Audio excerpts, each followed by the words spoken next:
Naam, kwa majina ni Mathias Shipeta kutoka shirika la Haki Afrika, na siku ya leo tuna furaha kwamba tumeweza kupata habari na tumeweza kumwona ndugu yetu ambaye alikuwa amepotea ama alikuwa amechukuliwa kimabavu kuanzia mwezi wa Septemba. Tumefanya press brief, tukafanya maandamano na tukatoa habari kwa vyombo vyote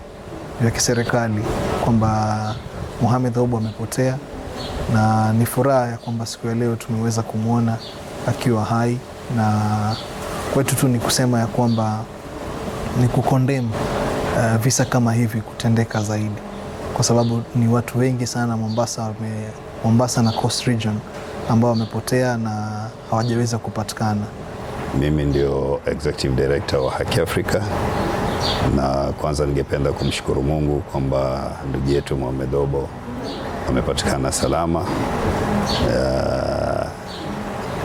na ningependa kuambia raia kwamba panapotokea dhulma za uvunjaji wa haki za kibinadamu wasiogope kuja kutuletea ripoti na tufuatilie ile kesi, kwa sababu kesi ya Mohamed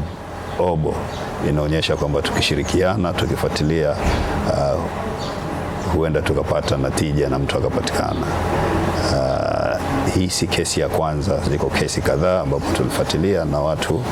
wakapatikana, lakini kuna uoga katika jamii, huogopa kuja kutoa ripoti, kufuatilia kesi hizo. Kwa hivyo mimi nawahimiza wananchi wasiwe na hofu, zikitokea kesi kama hizi waje kwetu tuweze kuzifuatilia, na inshallah kwa taufiki ya Mwenyezi Mungu tuweza kufaulu inshallah.